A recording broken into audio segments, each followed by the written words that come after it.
Good morning, Indiana. Welcome to Who's Left This Week, a Sunday morning politics and talk show for the Hoosier State without all the bad faith, both sides, BS. My name is Scott Aaron Rogers, and this week I am coming to you from Portland, Oregon, where I am celebrating some family birthdays with the fam this week, having a great time. 60 degrees on the first day of summer out here in the Pacific Northwest. Enjoy that humidity. Don't save any for me when I get back. Appreciate it. Thanks. Now, let's bring in our panel this week, starting with Indianapolis rabble rouser Clif Marsiglio. Clif, welcome. Good morning. How are you doing? Always, always fun to have Cliff around. Love to get Cliff riled up. Firing off some of that righteous indignation. Looking forward to it, Cliff. Thank you. All right. And hey, there's Tracie Martin. Tracie, welcome back. Hi, thanks. Thanks for having me, gents. Tracie here is organizer with NWI Takes Action. How's the scenic 219 treating you this week, Tracie? It's hot up here.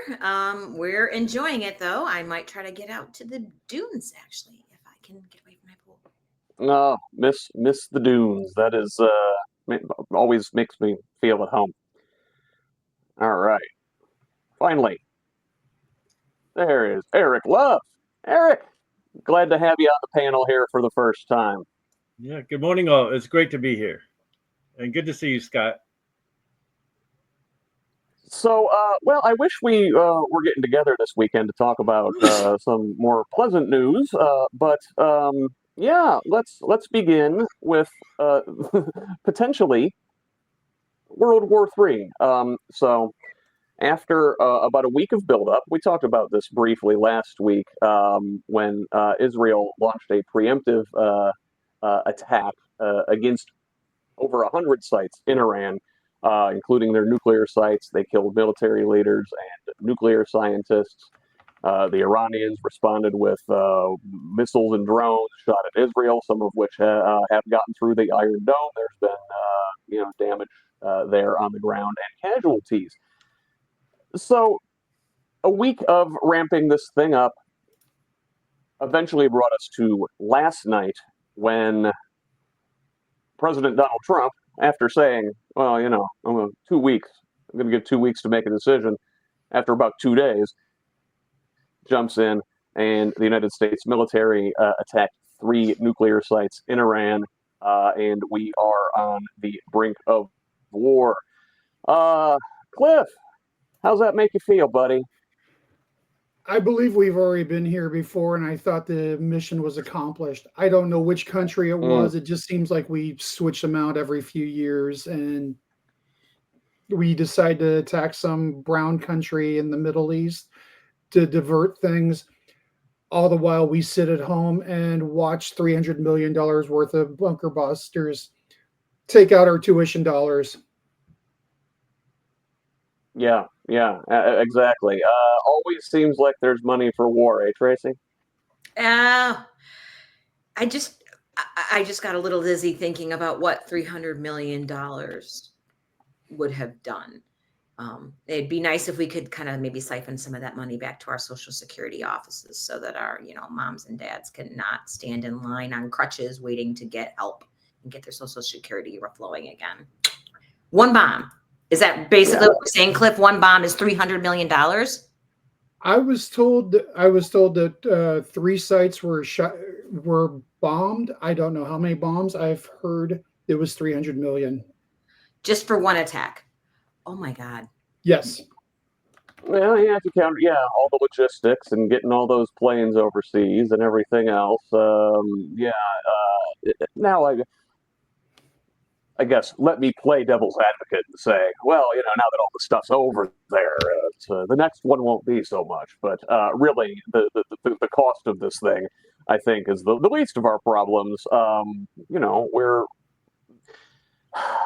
old enough to remember when, like as Cliff was saying, that we manufactured ourselves a war in the Middle East on false pretenses in Iraq. and that was a country at the time that did not have anywhere near the military capability that Iran does now. This is not a walk in the park. Eric, I mean, this war, and I guess let's call it a war, Israel and Iran are, actually at a state of war. I feel like we sort of got dragged into this thing. This is Netanyahu's war now. Absolutely. And he doesn't want peace.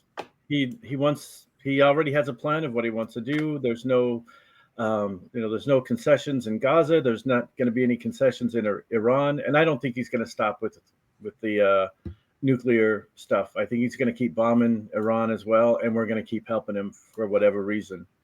I think Netanyahu is one of the worst.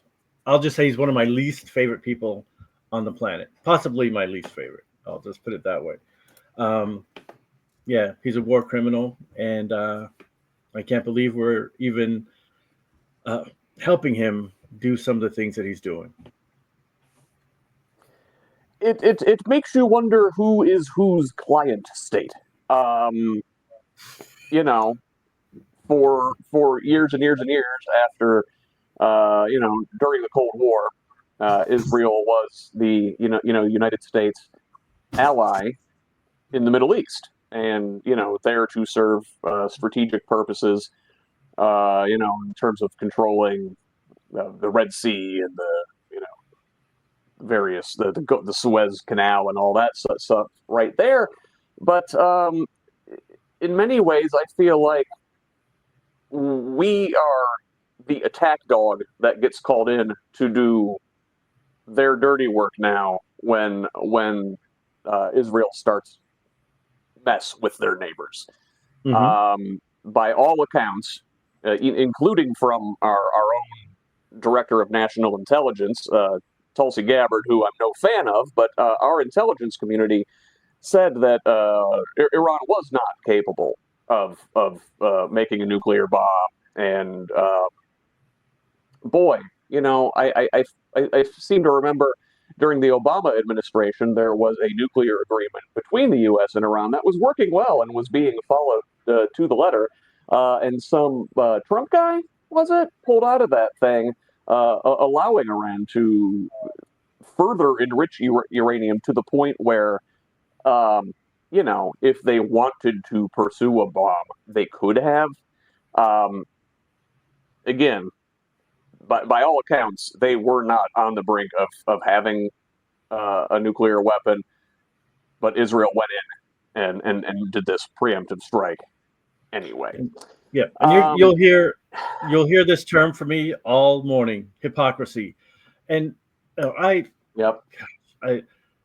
Israel is the only country in the Middle East that has nuclear weapons. They just want to make sure nobody else has those weapons, and so they can have absolute dominance in the Middle East. And I understand they need to protect themselves, and I know there's a lot of bad blood. There's a lot of hatred in the area, but you can't simultaneously prepare and prevent war.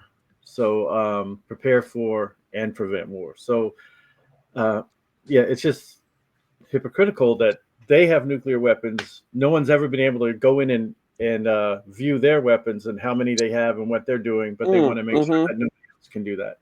Like no other than international agencies that check on these, if a country has weapons or not, they're not allowed into Israel to look at their nuclear arsenal. So that's just hypocritical to me. Yeah, my understanding is that, like, everybody knows Israel has nuclear weapons. I want to say I heard somewhere in the neighborhood of 80 to 100 nuclear warheads, and yet they're officially ambiguous. Like, they don't officially have nuclear weapons, and they do not receive UN inspections and whatnot. Yeah, very much a rules for thee, not for me situation. I think we briefly mentioned this last week. I mean, listen, I'm not in favor of Iran having a nuclear weapon. I'm not in favor of anybody having nuclear weapons, but Same. why do Correct. we get to have one? Why does Israel get to have one? If any country on this planet has demonstrated that we would use nuclear weapons irresponsibly, it's the United States, the only country to actually deploy them in war. For say what you will about North Korea. Again, not a regime that should be emulated under any circumstances. But them having nuclear weapons gives them a degree of freedom from interference. And if you don't have nukes in this world, the United States and its allies are bound to push you around like we do with everybody. I don't feel great about any of this. Well, we got played. I mean, Trump got played, no doubt about it. Dude, hey, I'll go ahead and I'll get this started. But if you could just come on in and finish this for me, then we'll all be done. We'll just. He got played hard. I do not want Iran to have nuclear weapons. And I do think it's important that we recognize that Israel is, for all intents and purposes right now, the only functioning democracy in the Middle East. So, I mean, if anybody is going I would debate that. Yeah. Well, and fair. Yeah. But they certainly offer additional rights to more people in their country and treat their citizens better than many countries in the Middle East, particularly if you're the Jewish ones. Yes, yeah, the Jewish ones. But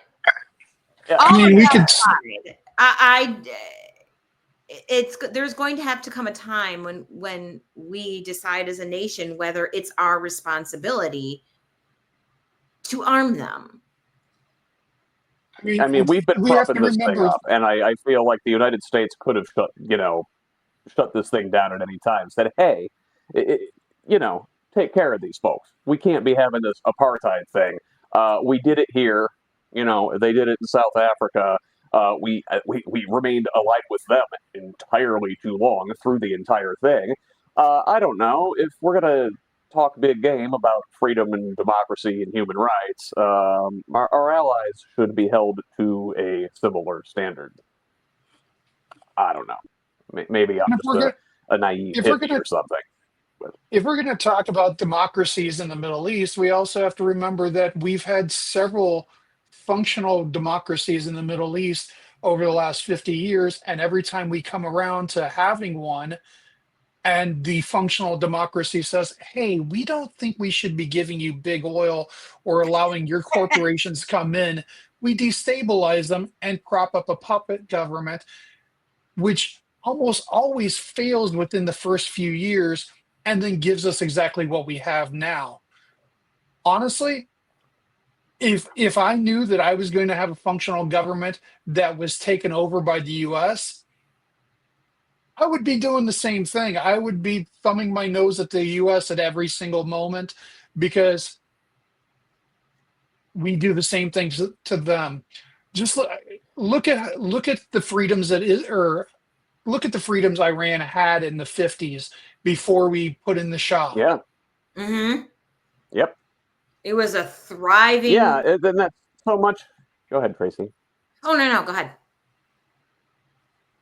Well, I was going to say, so much of our mental space, I would say, in this country regarding Iran goes back to the Islamic Revolution in 1979 and the hostage situation, and very much like that's kind of where history started with Iran, right? And no, we don't like to talk about the violent coup where the CIA overthrew a democratically elected leftist Mohammad Mossadegh in I want to say it was 1953 or 54, yeah, and installed a puppet ruler, the Shah, so we could continue to have access to Iranian's oil resources.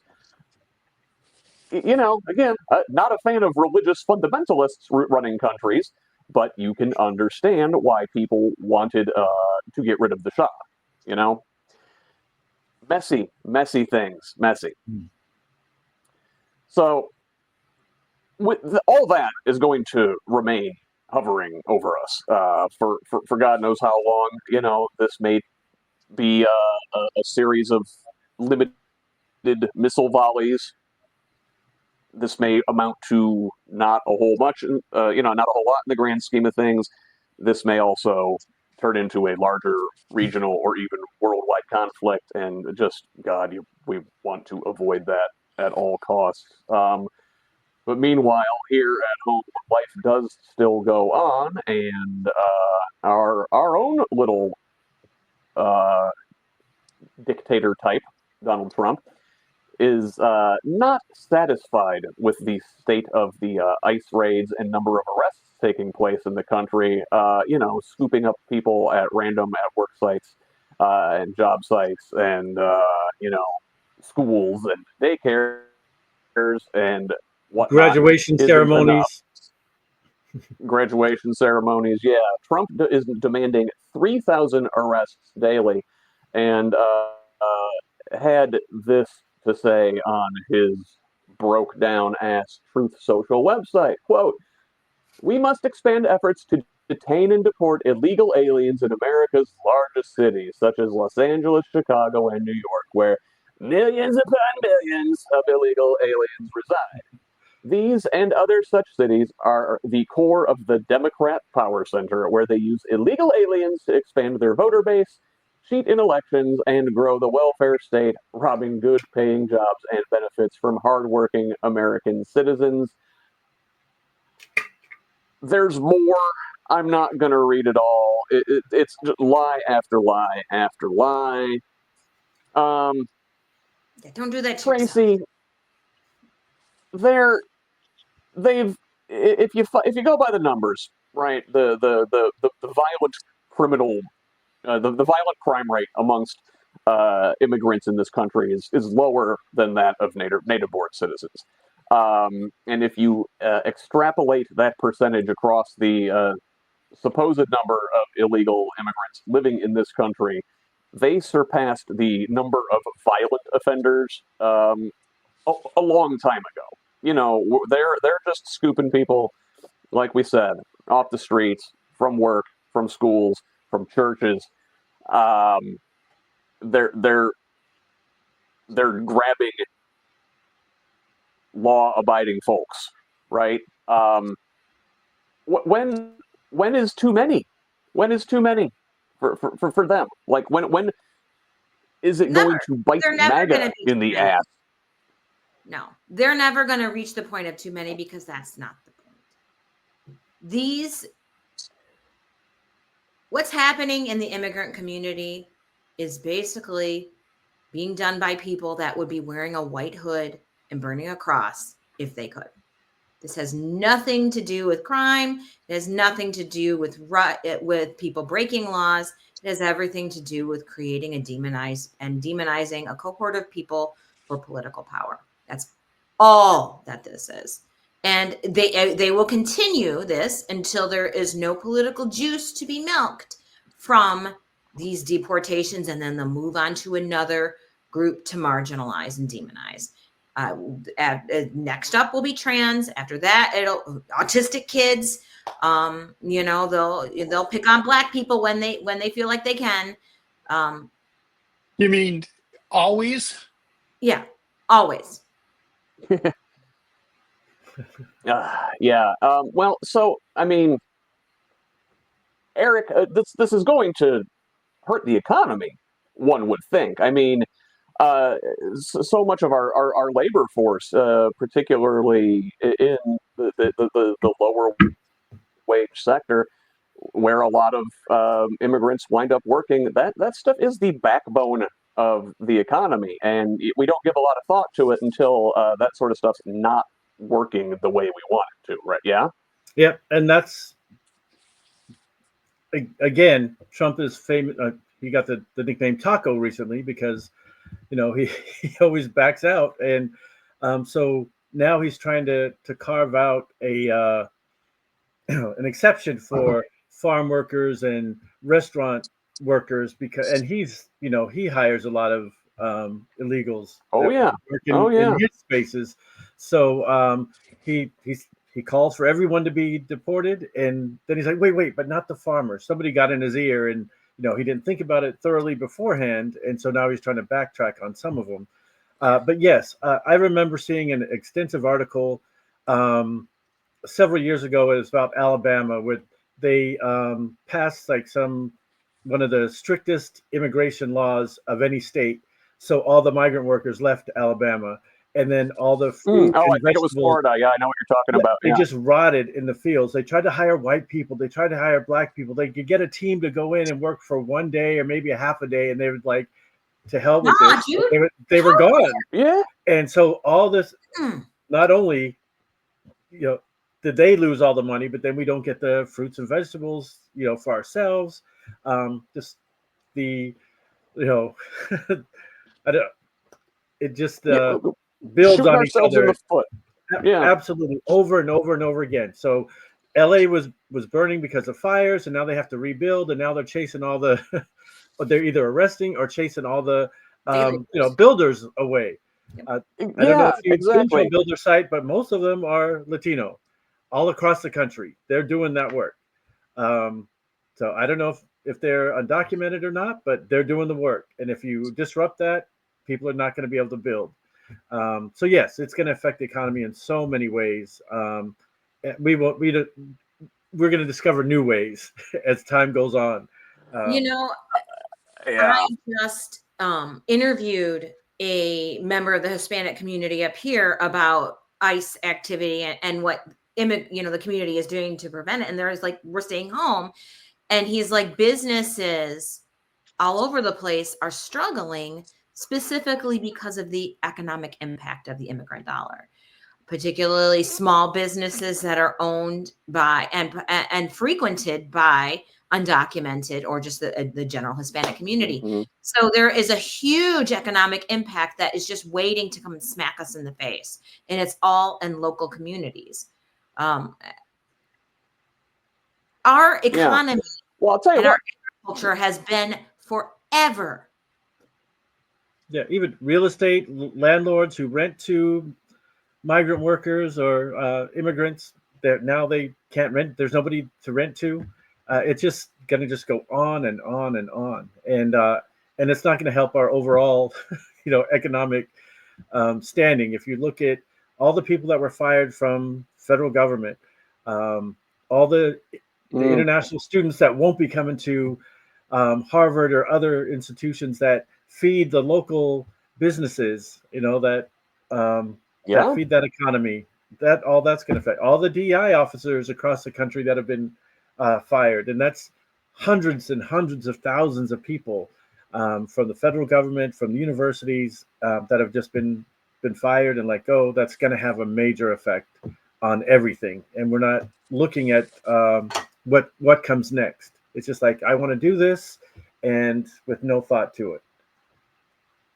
It very much seems to be the Trump regime's MO is to do the thing and then figure it out later if they ever figure it out.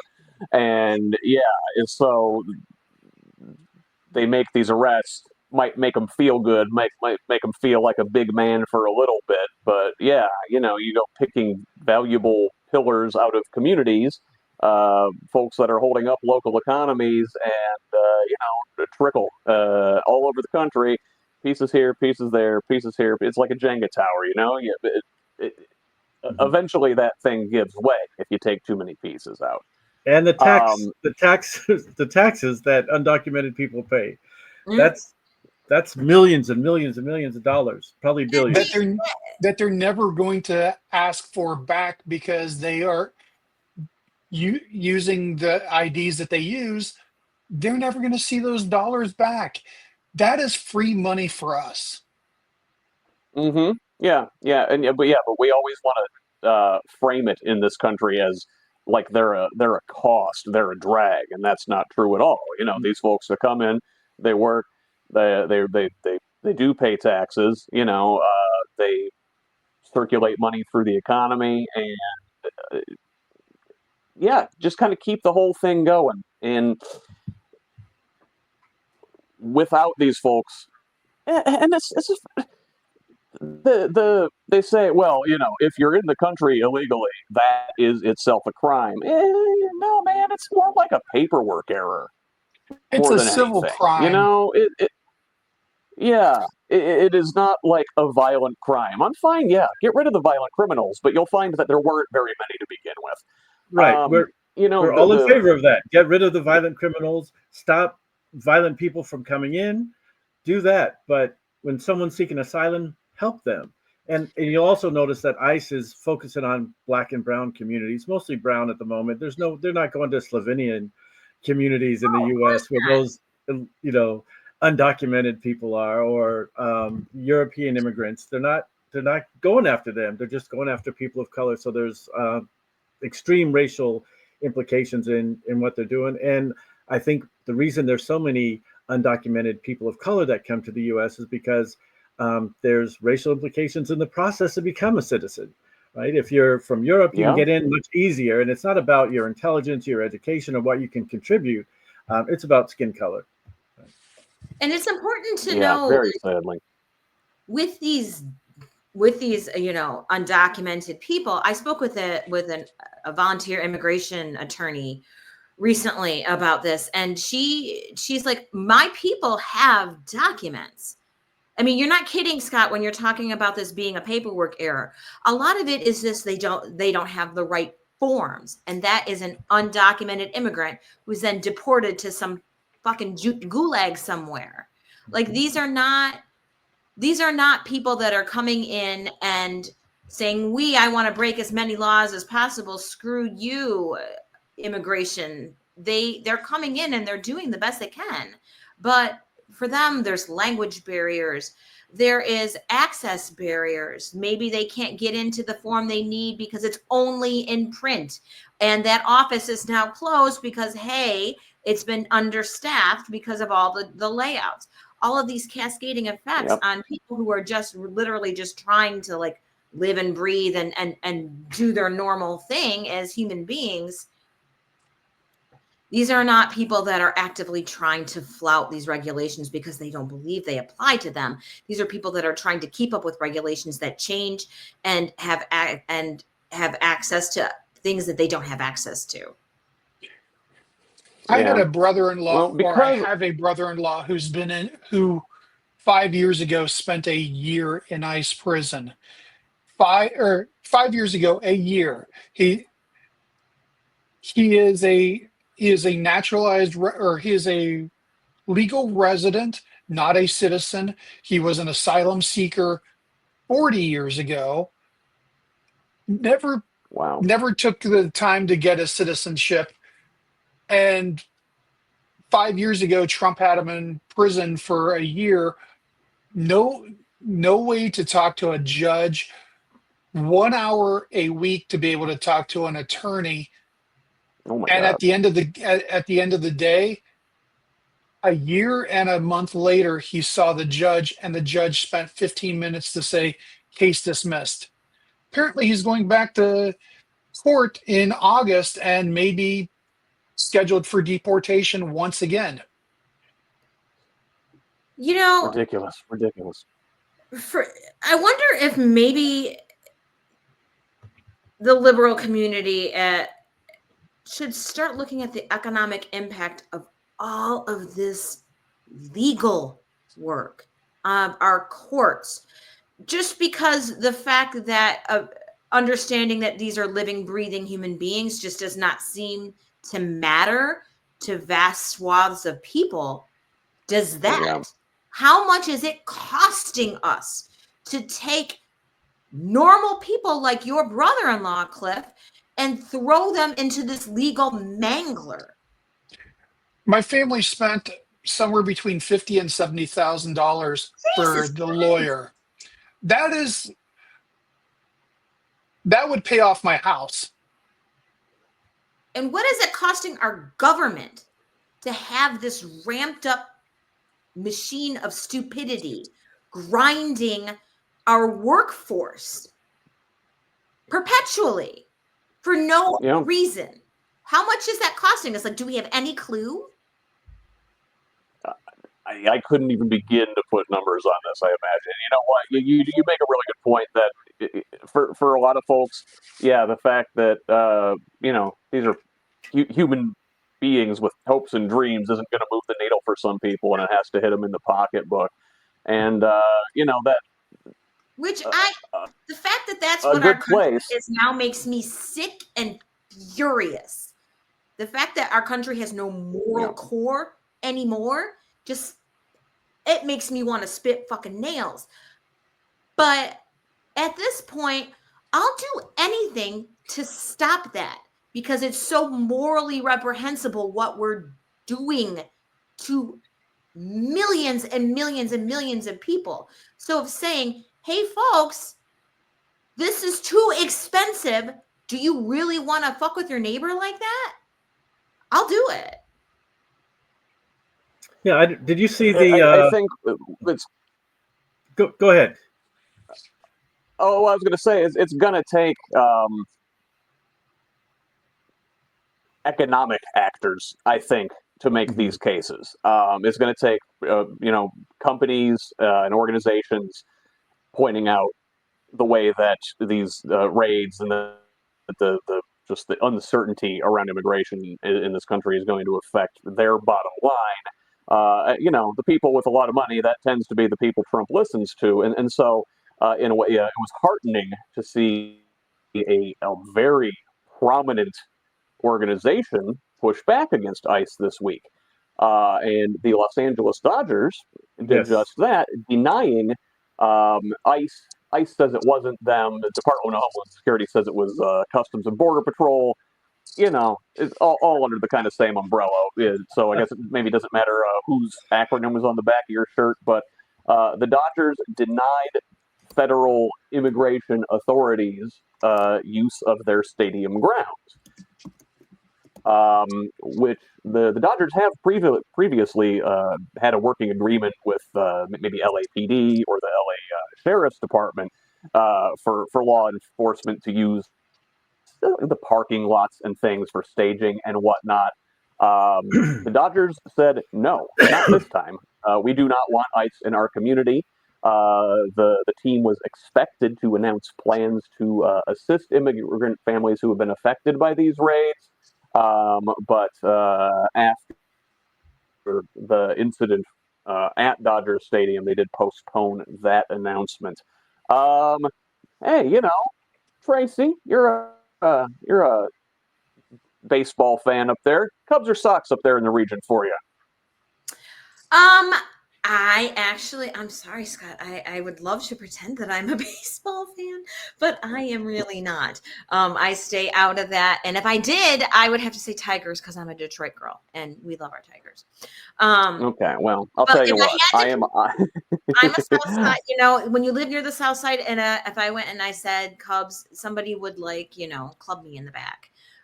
So yeah, and I'll play it safe and just say I'm a Dodgers fan right now. Who isn't a Dodgers fan now? Right now, I am. I think Dodgers in 7. Dude, anybody?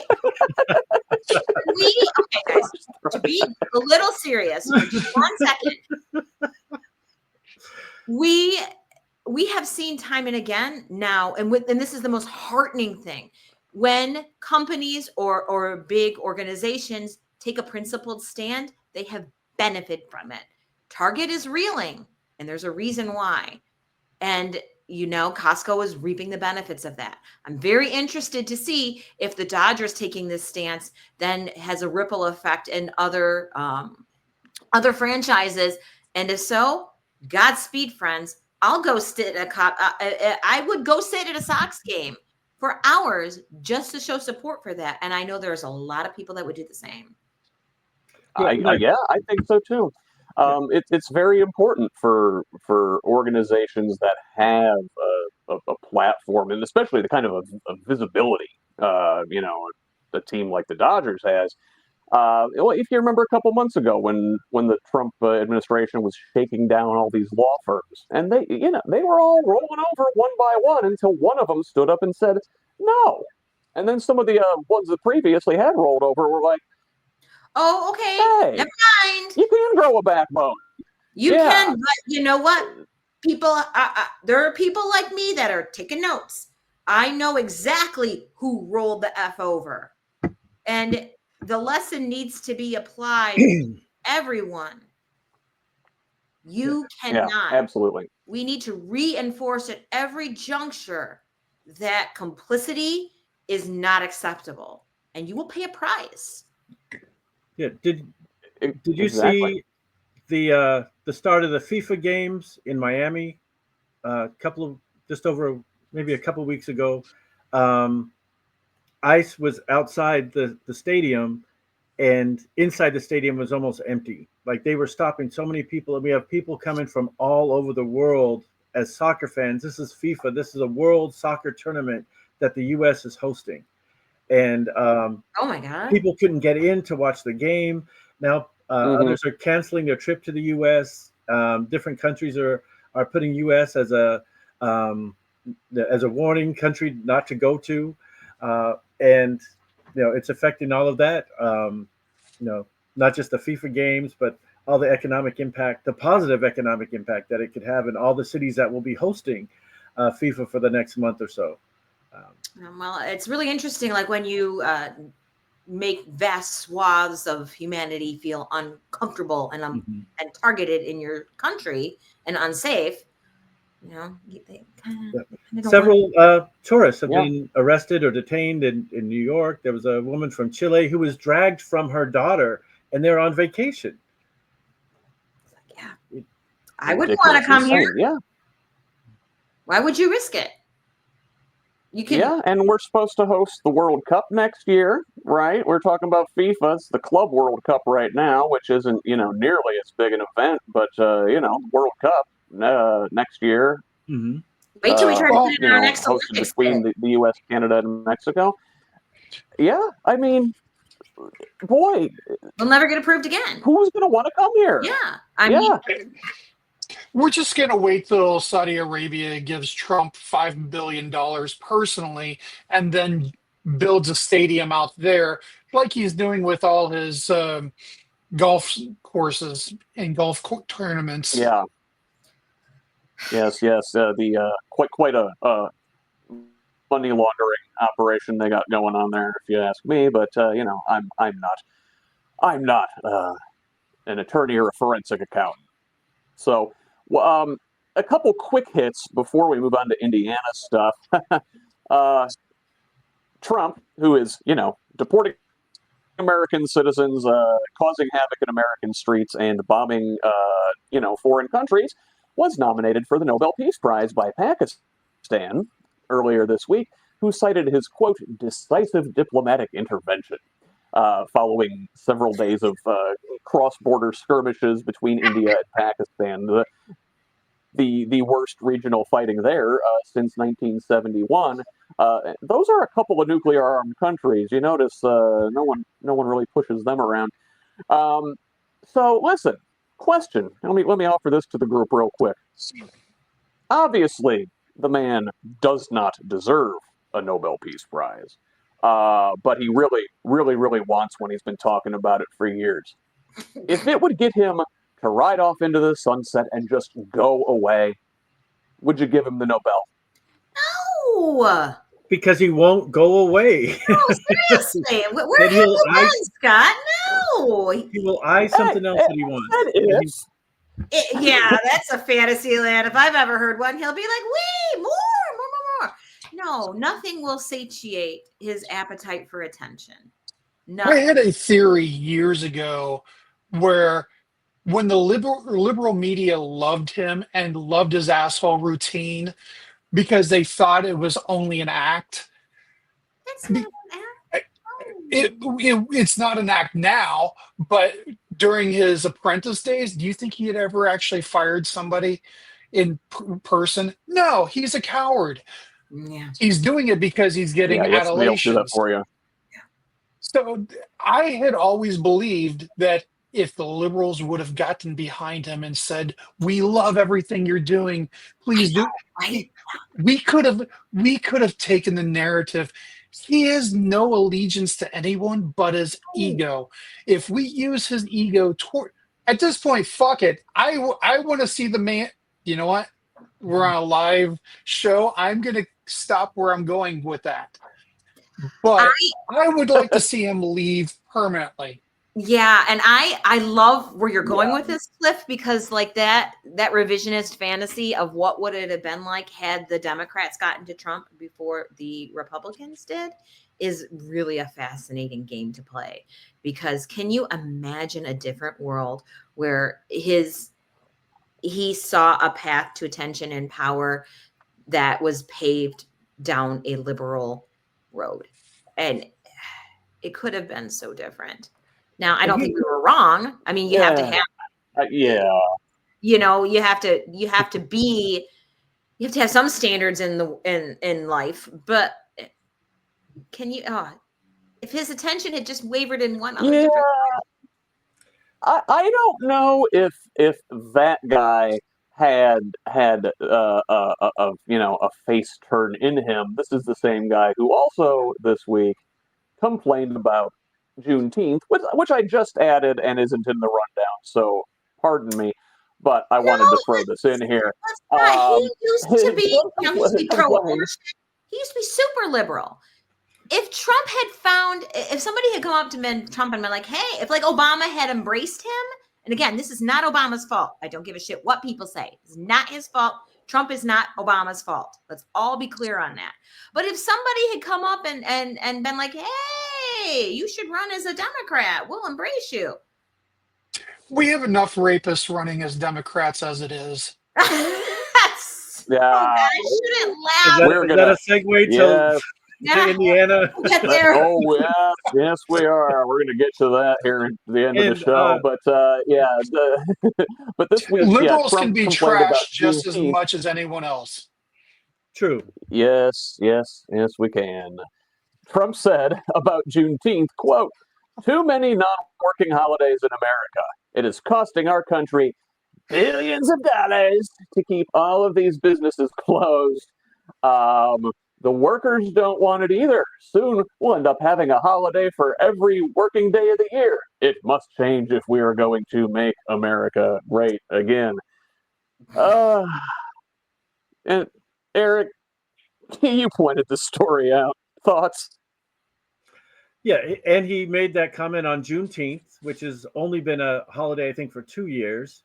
Of course, put in place by Biden. Biden's work holiday. Yeah. And a very important holiday, something that I never would have seen. Yes.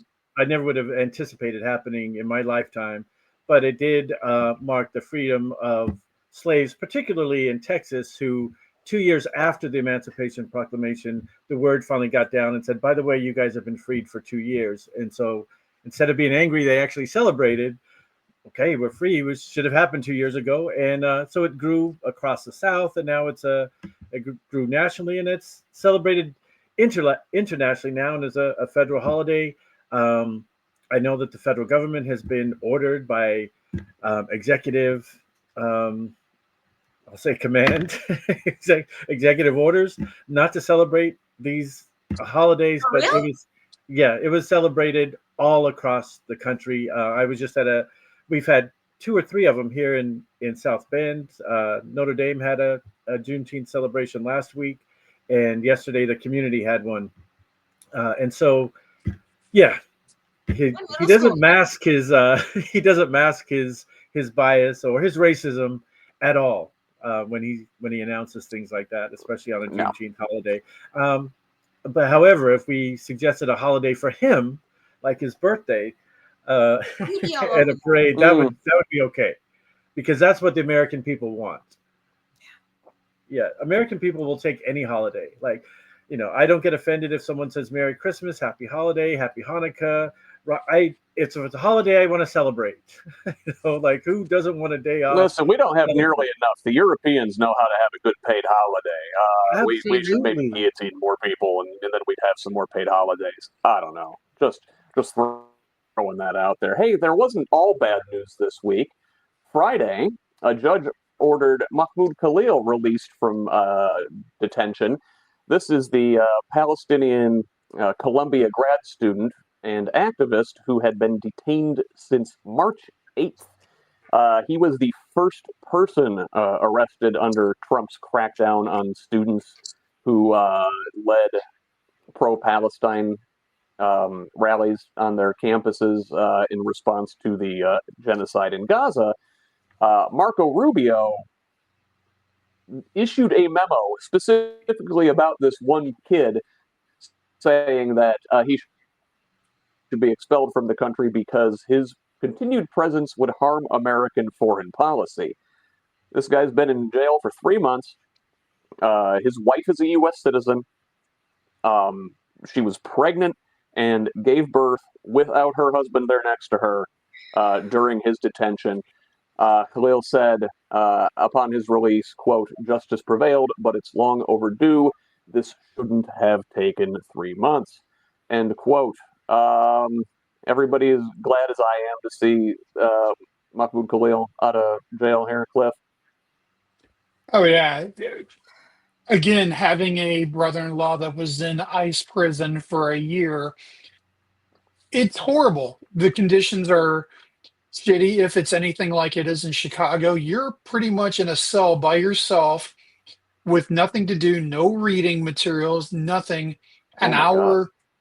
an hour to talk to a lawyer every week, and 1 hour a day to be able to go out for recreation, whatever. Recreation probably should not be the correct term for that, but you know what I mean. Yeah, a little bit of fresh air. Yeah. Yeah, it's horrible. Cliff, are we? You know what's really?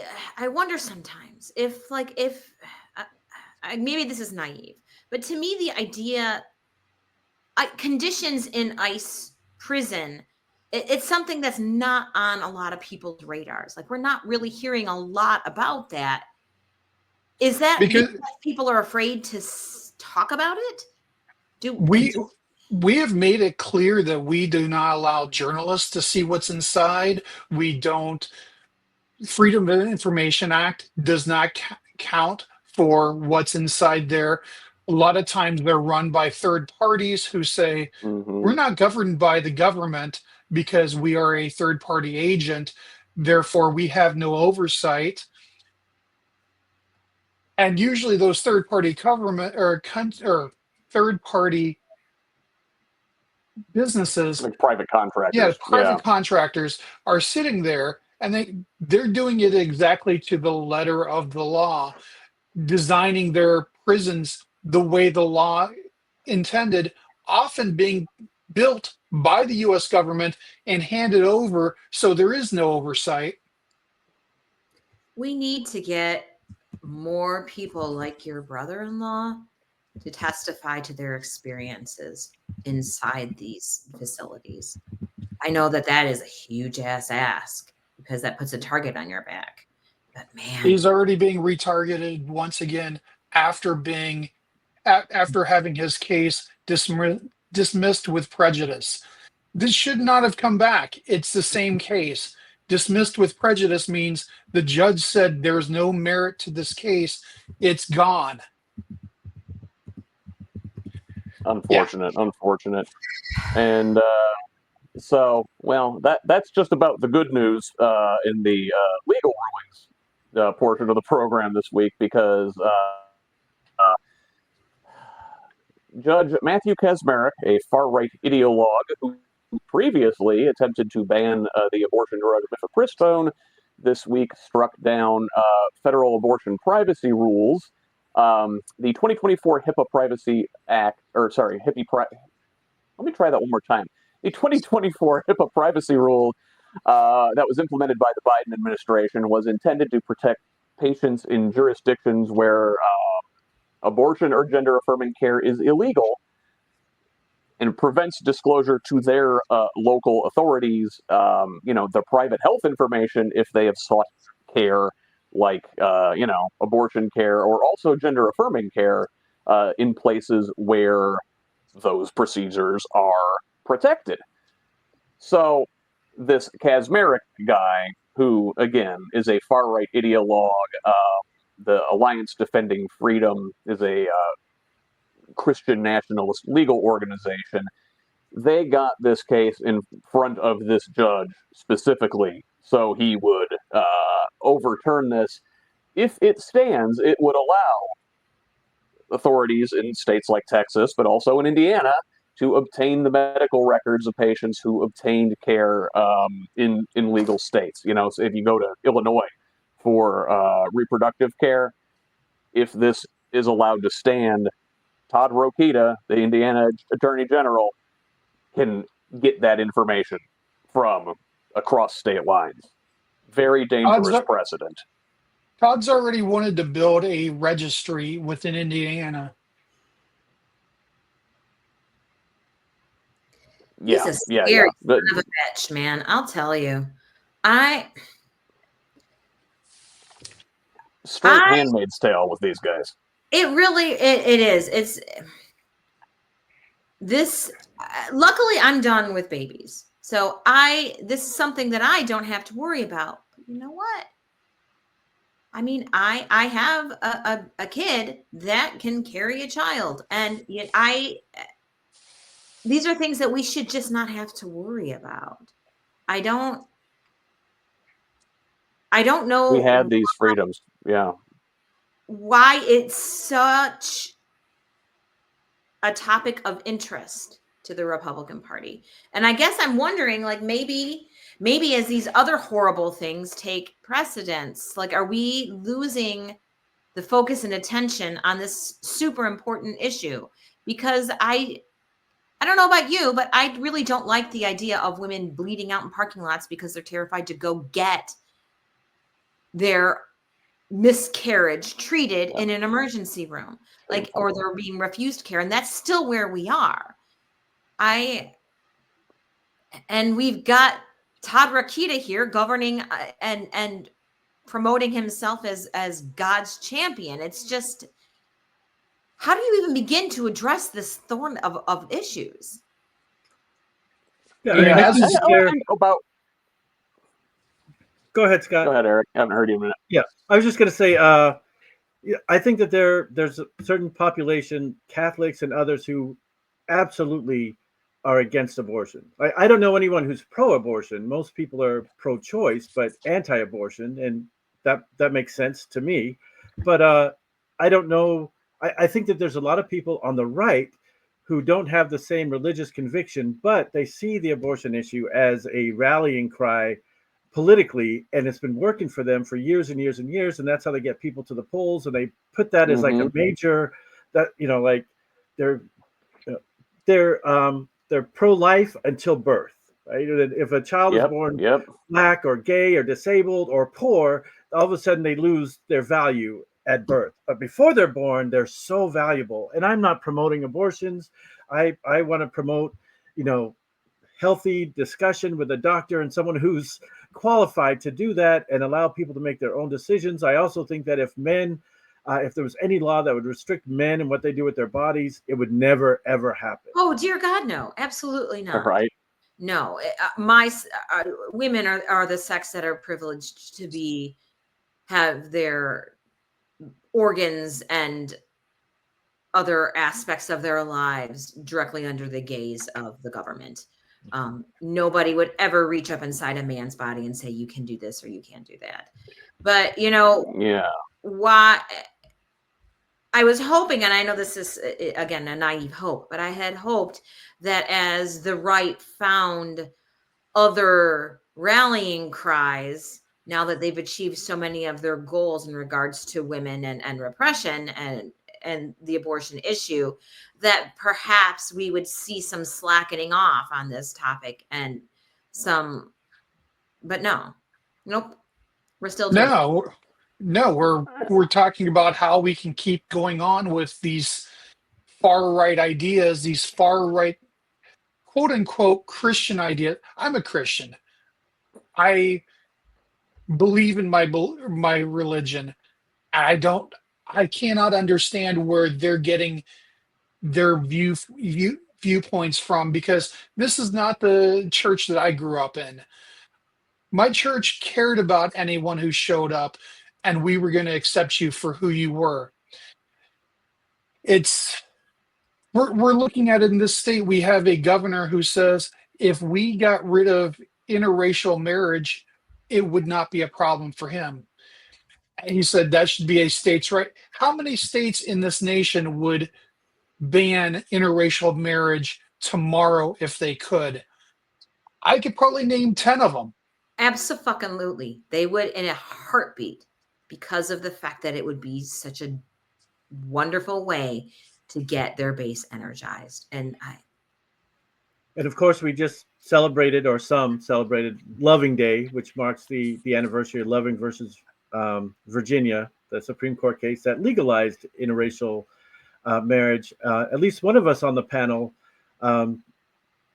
would not exist if my parents are an interracial couple, and they met in England. They got married in Liverpool, England. It was illegal for them to get married in many states. And I was born a year before Loving versus Virginia. And my father was in the military. He was stationed from England to Louisiana, but because he was married to my mom, it was illegal for them to get married or be married in Louisiana. So they had to reroute them to Wyoming, where it was illegal for them to get married. But if you're already married, that's okay. And so that's actually where I was born a year after they moved there. And then Loving versus Virginia took place. But to have someone, it's bad enough that we wanted to, control what race somebody could marry. And now, we still try to control what genders can marry and things like that. Like, just let people live their best life. If you don't like gay marriage, don't marry somebody gay. If you don't like interracial marriage, then marry someone of your own ethnicity or race. It's simple, but we have to control what other people do. Well, that's basically the schism, the Republican versus Democrat schism that's been going back for decades, is who gets to decide who gets rights and who don't. We can either control people. Yeah, one last thing on in this along these lines. The Supreme Court of the United States, on a 6-3 decision along partisan lines, affirmed that states can enforce bans on gender-affirming care for minors. This was a case that started out of Tennessee. John Roberts wrote for the majority, quote, "Our role is not to judge the wisdom, fairness, or logic of the law before us, but only to ensure that it does not violate the equal protection guarantee of the 14th Amendment. Having concluded it does not, we leave questions regarding its policy to the people, their elected representatives, and the democratic process." So you're allowing the people and the democratic process to determine whether people are people? I mean, I thought, people are who they say they are. I thought we were done with determining. Oh my God. We cannot trust the people to determine who people are. I thought we'd learned that a 100 odd years ago. Because we used to say, when we talk about protecting minorities in our Constitution, right, and the Republicans especially like to talk about how we're not a democracy, right? We're a republic, and a real democracy is mob rule, and that is what the founding fathers were really doing. They were putting in those protections so the mob couldn't take away rights from individuals. You couldn't, again, this is our founding document. These guys had a lot of problems because, they thought some people could be property. But those laws they wrote were meant specifically for things like this, that your personhood cannot be voted away by democratic processes. They've completely twisted what these things mean to this point, but that is the reason why we have protections in this country, and why there are certain things that we don't get to vote on. And it really, transgender issues are so complex, and basically the narrative was hijacked by the right to make it seem like liberals are forcing kids to have transgender surgery in schools, and then a parent sends a kid as a woman, as a girl to class, and she comes back as a boy without the parents knowing. None of that happened. Transgenders in sports, like in the NCAA, there's 107,000 athletes in the NCAA. How many are transgender? Less than 10. It's just, they make it seem like the majority of people now are transgender, and that's just not the case. But another thing, and again, this is a tough issue because the general population doesn't know these issues, and they're intimidated, or they're afraid, or they hate the idea of this. So even they just don't understand mostly. They just don't understand. So someone came to my office, a transgender woman came to my office, and I asked a lot of questions. They just wanted to know about an organization that I was working with, and how friendly they would be to trans people. And so I did ask a question about trans athletes having an advantage. And she said the issue is if kids know their gender at a very young age, like they know, but we don't want them to be able to do anything about it until after puberty. But after puberty, that's when the sports advantage would kick in. If a young boy becomes a male and then transitions to a woman, then they've had their bone structure, their muscle density, all of that stuff kicks in during puberty, and that's when they'd have an advantage. But if someone is trans and they're allowed to take hormones and have a transition before puberty hits, the transition is easier, it's better, and there's less issues, and they would lose the testosterone and all those advantages that happen after puberty. Now, I'm not an expert, I don't know, but that seems to make sense to me. But I think that there needs to be more discussion about it. I'm going to jump in here because I'm the parent of a trans kid, and it is not a complicated issue. It's a very simple one. People have been born between sexes since we've been crawling out of the primordial sea. Absolutely. It has never been male and female only. We've seen this in every type of reproductive nature for, again, since we crawled out of the oops. And it is not complicated to allow people to live the way their biology is determining they want to live. And you are absolutely right that giving these treatments during these formative years allows our children to live and establishes them in a life that they want to live in the best way possible. Getting all of this done before all of the hormonal development while their bodies are developing sets them up for a life later that is easier for them to manage, that allows them to do more and live more in these genders and sexes that they feel comfortable with. Trump rode in to this last election because people don't like to change pronouns. End of story. I'll stand by that forever. That is why Trump won, because it's uncomfortable and it's unpleasant to change your preconceived notions about what somebody is. Yeah, that does a lot to do with it. Thank you, Tracie. There is a. I was just going to say, how amazing is it that every similar. Go ahead, Eric. I just think it's amazing that as these issues, like I had no idea that Tracie had a trans. You may have not have known that I was biracial. Like as these issues are coming up, how amazing is this panel that we have not only some political insight or some opinion on things, but some personal experience with some of these issues that it just makes it more meaningful. So I appreciate. It really appreciate does. that. Yeah, it brings it home. There's a similar law in Indiana that's been in limbo, awaiting the results of this case. Indiana's Attorney General Todd Rokita, reacted on the former Twitter saying, "Victory! This is a massive win for Hoosiers, protecting our kids from irreversible harm." Really, Todd?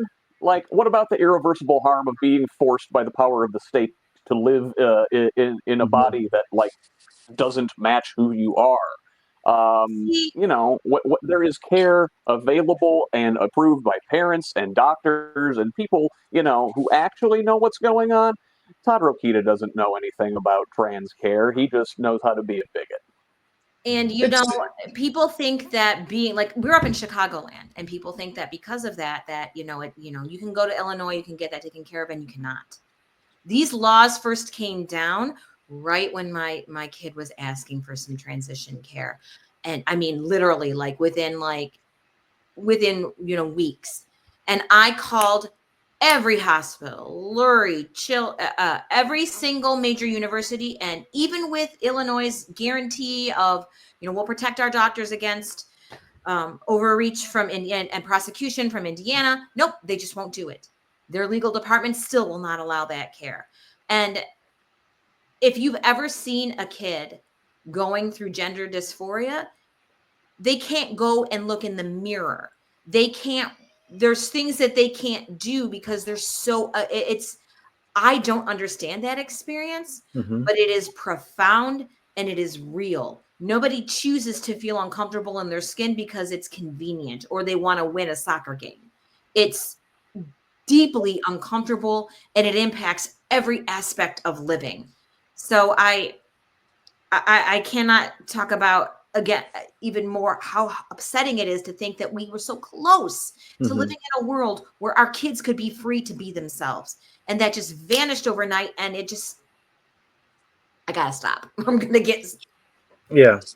I see my friends who have transitioned, and I can say it was a little jarring watching them transition. Now I see them fully as themselves, and it is a remarkable change. I studied psychopharmacology in grad school. If an antidepressant had an 85% success rate, it would be a goddamn miracle drug. We know that 85% have no question that their gender transition is amazing. We know about 15% more are like, I think I'm better, but I don't know how much better. So it's not saying 15% don't like it. They're just saying, I don't know if I'm still comfortable with it. And that might come down to socioeconomic issues in the community saying, I'm being treated like shit. When people get the transition care that they want, it's profound seeing how amazingly changed they are as a person. I don't care about the gender. I don't care about anything else. I care that they're happy and healthy, Yes. and they're not looking to end their lives over this bullshit. That's well, I guess Todd Rokita's bigotry is a good way to transition into our Indiana stories. In a segment I like to call Around the Corn. We'll start with a little brief. Such a great name. We'll start with a little brief story here I saw this week. So, Adam Wren cited three unnamed sources in reporting that, boy, Mike Braun's been kind of bored and unhappy in his role as governor, here just 6 months into the job, and is maybe having private discussions about running for president in 2028. Now, Braun this week comes out and says he is not interested. Bullshit. Cliff, do you believe him? Bullshit.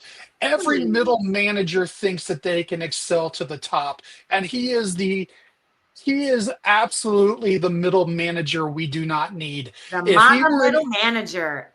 There we go. I can safely say there's not a politician I've ever met that didn't think, you know what, I could take one step higher. On a lark, I ran for lieutenant governor last year. Because I did, because we had Republican light candidates for both our governor. I thought I recognized your name from somewhere. I I said I want to be the one person who's always said that women should have rights, that gays should have rights, and women shouldn't be in the kitchen. I'm not gonna disparage any of your past guests, Scott. Um, so I ran at the convention. You know what? Even though that was a lark that knew that I had no chance, somebody comes to me and says, "What if you ran for governor next time?" I'm like, "Ah, Jesus Christ. You know, it would be the stupidest thing ever." But you know what? It also makes sense. There is not a single politician who doesn't have grandiose thoughts that they no. can take it all over. You know, And when Mike I Braun saw is Okay, the it, same well, idiot. I was like, "Ooh, Eric. finally, good. Well, go Godspeed, go have fun." But then I remembered how I felt when Pence was picked as Trump's running mate, and I'm like, "Yeehaw! We'll finally get rid of this problem." And then look how that worked out. So, Yeah, yeah. Yeah, well, to be fair, Holcomb was better than Pence. Yeah, Braun's a distinct downgrade from Holcomb. Eric, would Braun have any shot of securing that Republican nomination, or is he one of these one percenters? Yeah, I think you have the assumption that Trump is actually going to leave the White House at some point. Like, I, I don't know. There may not be another election. He mentioned that before on the campaign trail. If you vote for me this one time, you'll never have to vote again. I'm not sure what he meant by that, but Yeah, he yeah. knew yeah, what I he think meant by that. He meant exactly what it said. yes. So my hope is that Braun would not have a chance at president, or I wish he couldn't get elected again, but I'm glad that he's getting bored, with this job, so he's uninterested. And the difference between Braun and Holcomb is Holcomb was a decent person. He was a Mhm. Republican, not a MAGA. In my opinion, I don't know. That's how I perceived him. I also had one of my closest friends up here worked for Holcomb, Kara Herring, who was the chief equity officer for the state of Indiana, who Mike Braun fired her entire office his first day with an executive order, and all the other Yeah. DEI people across the state. And so, and she knew that was coming, and she wasn't going to work in the position beyond Holcomb anyway. So she had already vacated the office. But yeah, Braun is not. Yeah, he doesn't have what it takes to be president, and he's doing a terrible job as a as a governor. You He know, does not have the range. Yes. he and Um. he Well, betrays go ahead, Tracy. Sorry. he betrays Indiana's tradition. Like when we first moved here, Mitch Daniels was Indiana's governor, and that's Yeah. why we felt safe moving here from Illinois, is because Indiana had a grand tradition of moderation in their state Republican government. And I mean, we elected Obama. So Once. now once, Once. yes. Yes. But and I'll still stand by the fact that Indiana is far more purple than people think it is. But Oh, yes. I'm hoping that maybe as he continues to just be bored, because it's not easy to be the governor of a state. It's a lot more nuts and bolts and pig teeth and topics that you don't want to care about that you have to, and it's not glamorous, that people will start seeing why Indiana thrives better with a more moderate Republican Party, because I'll take it. I did not have a problem with Holcomb. I didn't have a problem with Mitch Daniels, and I'm a progressive Democrat. Mm-hmm.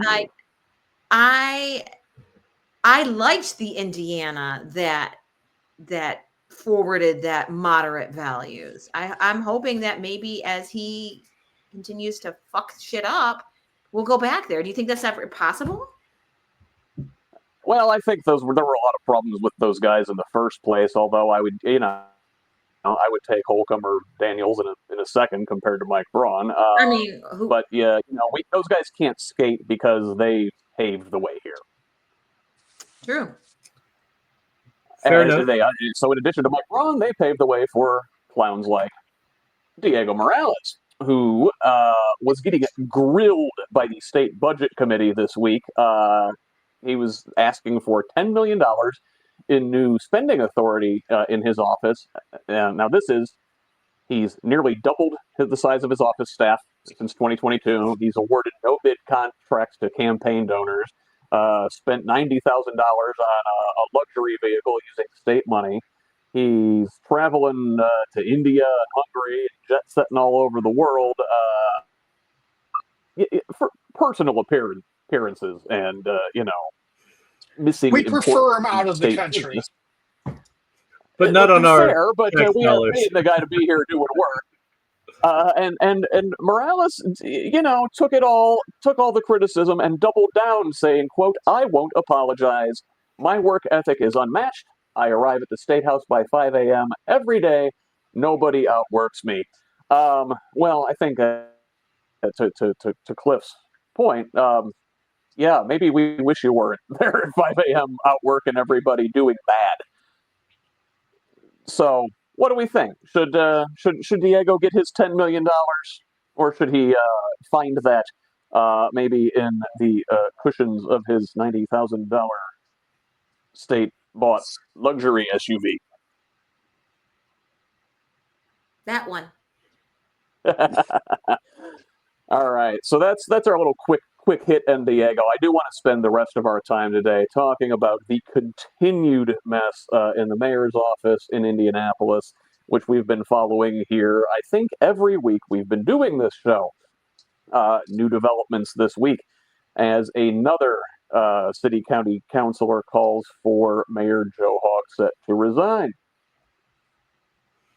Councilor Krista Carlino also called for Council President Vop Osili and Vice President Allie Brown to step down from leadership.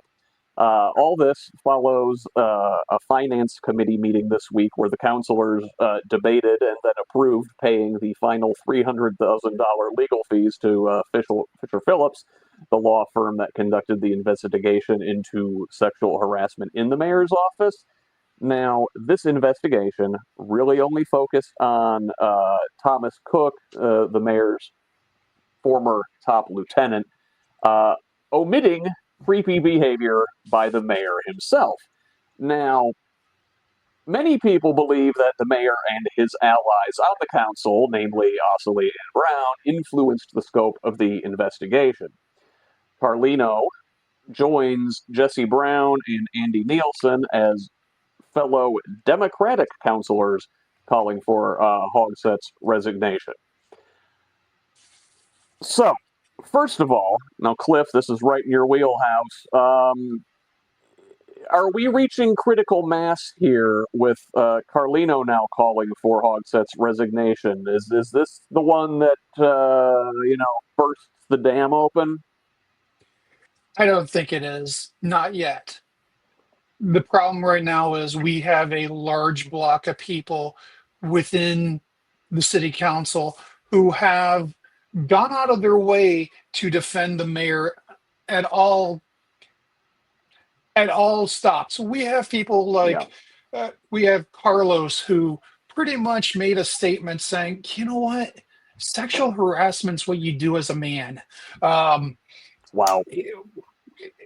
This isn't exactly what he said, so I'm paraphrasing what I read. It may not be exactly that at all, but that's what I saw when I saw his statement. I've seen others who know that they've gotten their positions. They're not going to. Most of the people on the council have incomes in their day jobs that are 100% based on city kickbacks, and those city kickbacks are all funded by the mayor. If you get any money from the CICF, the Central Indiana Fund, that is being directed by the mayor. If you are getting anything from any local charity, I thought about stepping down at the university, and I've applied for director at a few nonprofits over the last 3 years. I have been told multiple times it's not going to happen because we depend on our money from Joe Hogsett. Christina Carlino made the comment after the last admin council that she lost her job with Recycle Force soon after she took a stand last year it wasn't even the stand that she took last week. It was the fact that she was chairing the committee that she believes she was fired from. And knowing what I know about the city, every time I step up and I say something bad about it, my boss gets a call from somebody anonymous and they say, well, are you talking about blah, blah, blah employer? I don't talk about my employer online or otherwise. And they say, well, no, this is about how he acts in the city. And they say, well, have a great day. I have had multiple friends who have been threatened. I've had friends go into the director of their nonprofit to say, if you open your mouth about anything about Hogsett once again, you will be dismissed without any notice. Is that legal? It, Right? sadly, it is. That's what I'm coming from. Because this sounds like, I mean, it almost as scandalous as the harassment taking place in his office. I mean, we're basically using the power of the mayor's office, the power of the city to, big dick every employee of every organization in the city that does any business with with the city or the county. That's oh, what's the word for that? Oh, corruption. That's the word I'm looking for. Oh yeah.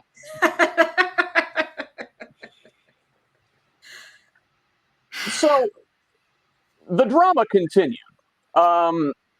Vice President of the Council, Allie Brown, tweeted, quote, Councilor Krista Carlino knows full well that I had no involvement in defining the scope of the investigative committee. She is also fully aware of why I did not participate in the committee she chaired or in shaping the contract for the investigation. I confided in my caucus colleagues that this situation triggered severe trauma, including flashbacks to the night I was assaulted at 18 years old in a freezing back alley. I spent years in therapy, including intensive EMDR treatment, just to survive what happened to me. Now, Krista is weaponizing that trauma for her own political gain. It's disgraceful. I am deeply hurt. I feel profoundly betrayed, but I will not stand by while falsehoods are spread, especially when I have the evidence to disprove them. The entire spectacle from Councilor Carlino is an exploitation of my pain and a mockery of serious issues. Krista Carlino should be ashamed. End quote. Fierce Democrat on Democrat action. And now, listen, story is true. Like, I empathize with Councilor Brown. That's a terrible story, and I'm sorry that she had to go through that. But is it just me, or is she making this about her right now, when this story should be about the women who were harassed in the mayor's office? Like, that is the scope of this investigation, and this is personal now. I consider Allie a friend. I don't know if she considers me a friend at this point right now, because I looked online and I am no longer friends with her on Facebook. I have had tons of private conversations with her over the last probably 5 years. I knew her before she was running for office. I knew her because I knew her when she was running for office. And she's been frank about this incident to people she was close with. I am not going to discuss that because it is a horrific statement. However, I will say this: when you're in leadership position, it stops being about you. It stops being about your fears and traumas. If you cannot stand up for the people who need you the most, get the fuck out of the way and let somebody else lead. Amen. This is again, Allie, if you're listening, I still consider you a friend. But if you need to get out of the way, please get out of the way, because you're not serving anyone at this moment. Especially, yeah, as someone, it sounds like, who's been victimized by a man using power over her, that she would side with the abusers in this case.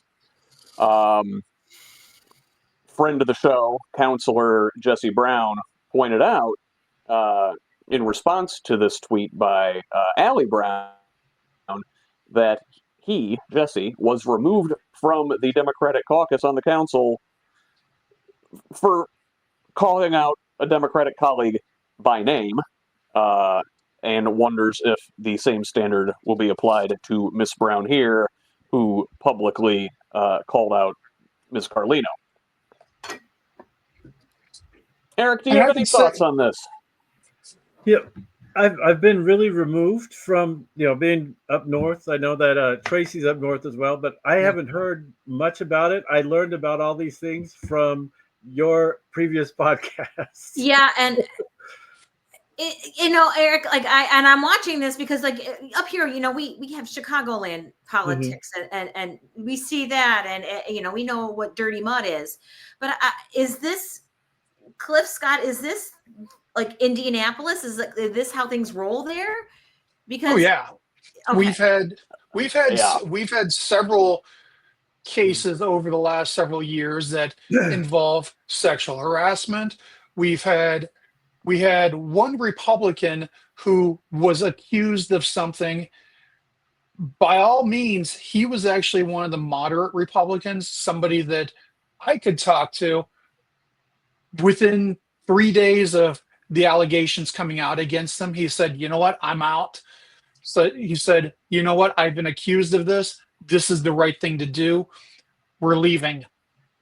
4 years ago, I think it was 4 or 5 years ago, we had Stephen Clay, who there was allegations against him. And when allegations came against him, the council kind of rose up against it and said, "Look, you need to do something." He wasn't kicked off the council, but he was taken out of leadership. Here in our city, we have people like, I'm trying to make sure I don't say the wrong name. Greg Taylor, is that the correct one?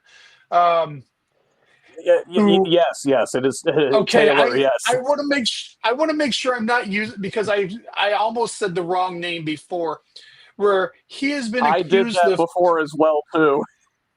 I do Yes, not want there's to. another Greg. Yes, he's been accused of following women into restrooms and accosting them in restrooms. And instead hell of no. denying the whole thing, he says, "You know what? I think there were just mixed wires." Honest to fuck, if I walk into a women's restroom and put my arms around a woman, I'm going to go to jail. I'm not going to say it's mixed wires. We've had It's other really easy not counselors. to do that. It's Yes, super easy not to go into a woman's restroom and touch women in there. It's not hard. I have people telling me, people that do this shit? Like, why? Why as a party can't we stop it? yeah, I've had people tell me Yeah. that this is all about cancel culture, and I say, you know what? Mm-mm. Cancel culture is not sexual harassment, sexual assault, rape. You know what? In a sense, there are a lot of horrible things I've thought in my life. There are times where I look at somebody, I'm like, yeah, if he were dead, my life would be so much easier. I've never looked at a woman and said, you know what? Rape seems on the table. There are certain things that are just not done as a good person. These are things that I'm like, there is no coming back from following a woman into a restroom and putting hands on her. There is no going back to. There are stories that some of the people are talking about that had come out in the city, or had come out years ago. Allie had admitted she knew that the stories were true, that she knew all about them, that she was approached by one of the victims before she even ran for council. And she said, well, this is one of the reasons I'm running, because I want to protect women. This is Honestly, we are trying to do Chicagoland politics in Indianapolis, and we're doing it badly.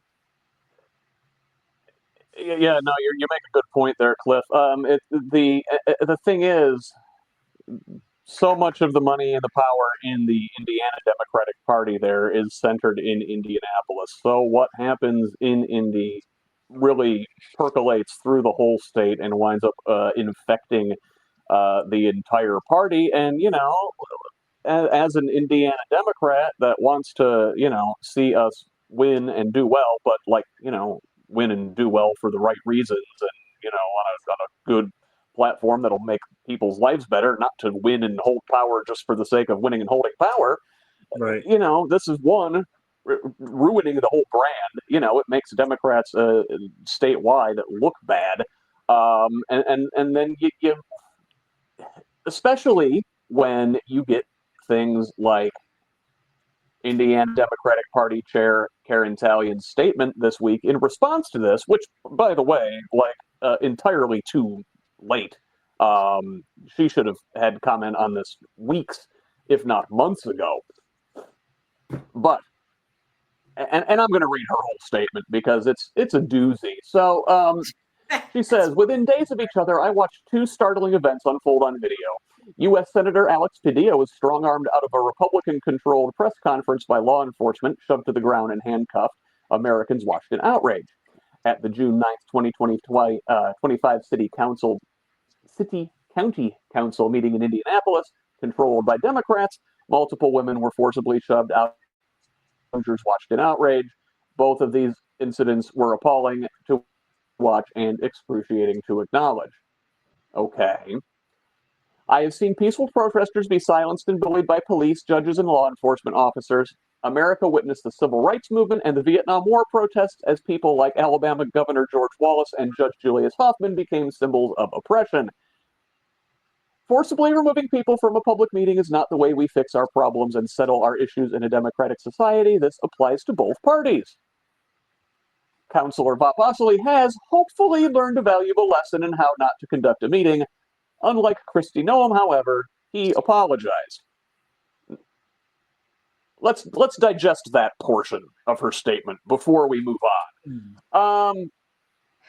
Boy, we went grandiose there, didn't we? Bringing Vietnam protests and George Wallace into this thing, and comparing Kristi Noem and ICE's treatment of Senator Padilla to Councillor Bob Osley having Lauren Roberts and some of the other survivors of harassment in the mayor's office removed. And then she just sort of brushes it under the rug. Oh, well, Vop said, my bad. I don't even think he really did. Cliff, did he apologize, or did he just say, I maybe should have handled that differently? Did he apologize to Roberts? Did he apologize to Elise Schrock?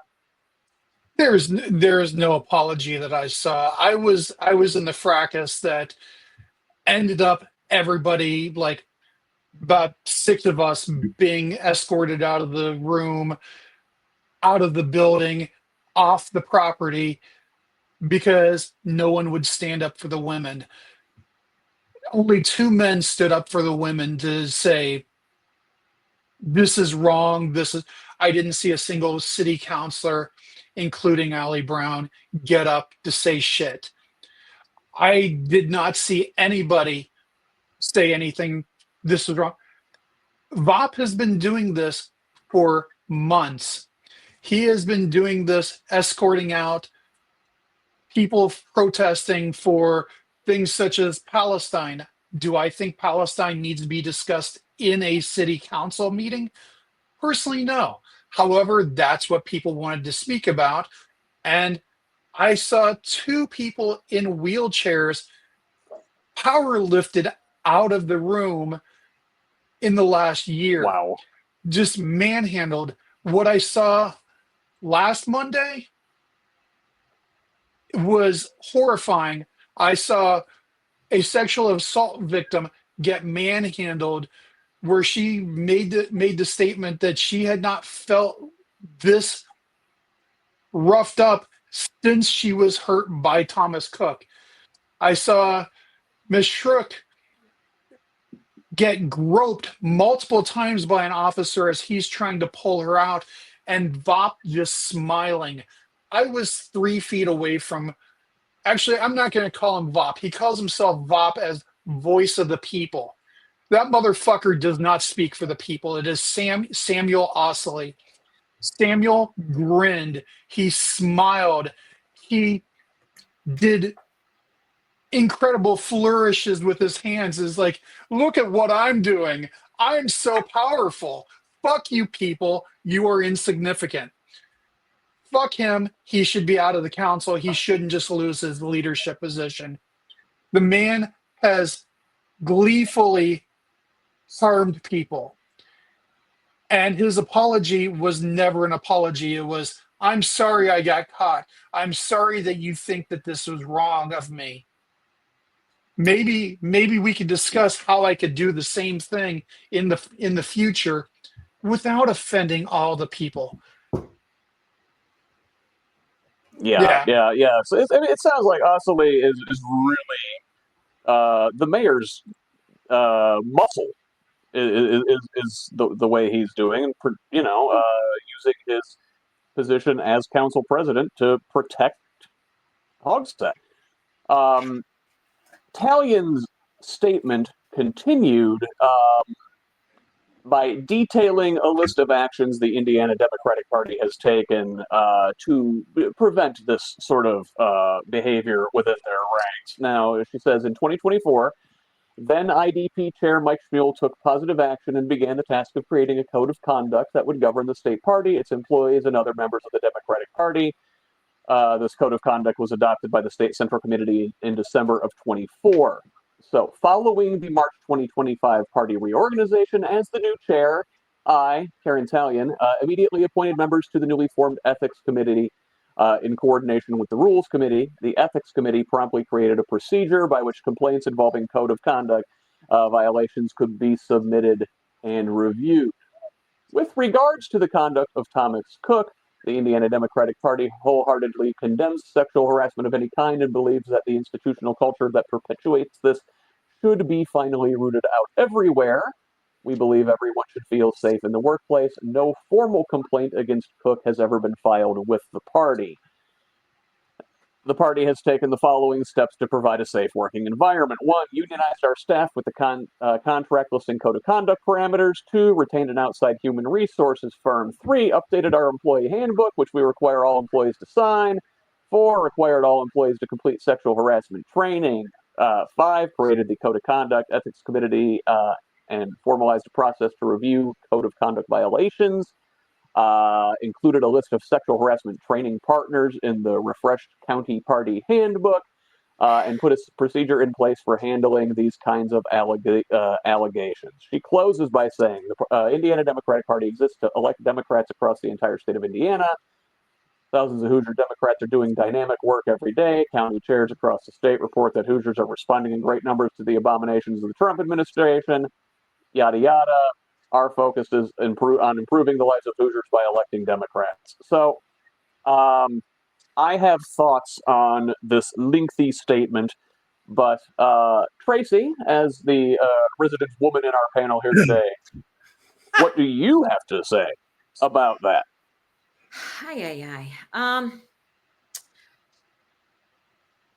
It's watching our state Democratic Party contort itself around this topic is painful. I don't think when you start talking about HR handbooks, that's kind of where issues go to die. I don't. Yep.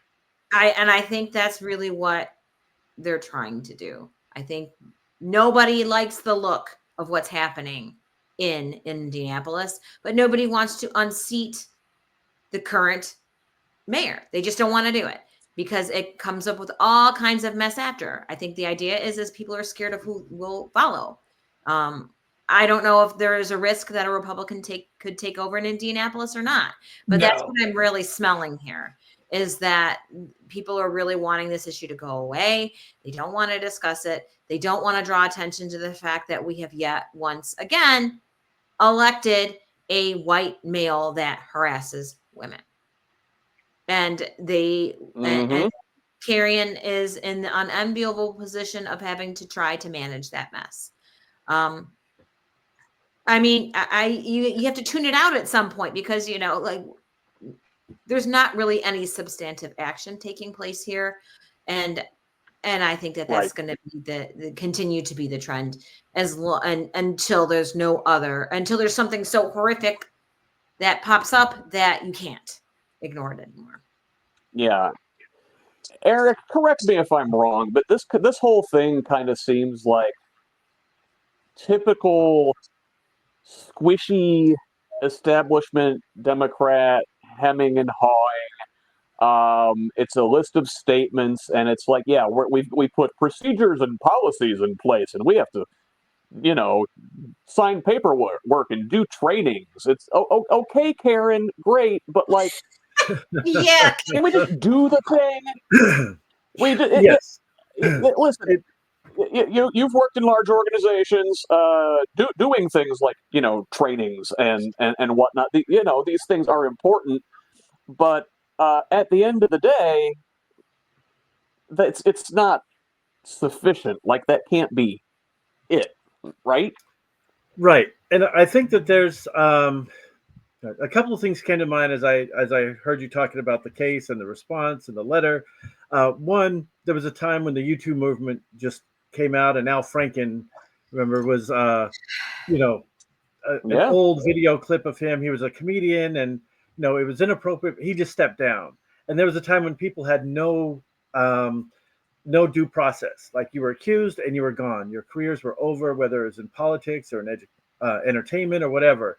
And I thought that was wrong. Like I thought people need due process, right? This isn't due process either. This is just burying it, covering it up. This reminds me of after George Floyd was murdered, all these, you know, universities and corporations came out with this beautiful statement on how they stand with diversity. And it's like, thank you for your eloquent statement. Can I see your board of trustees or board of directors now? And it's all white men or whatever. So they don't really mean it. It's just going through the motions. And I think that, you know, yes, it's a terrifying political time right now. We don't want to lose any Democrats, but we have to stand by what's right, you know? Yeah. I mean, aren't we tired as a party of having to hold our nose and pretend our values don't matter to us? Oh my God, right? I'm sick of it.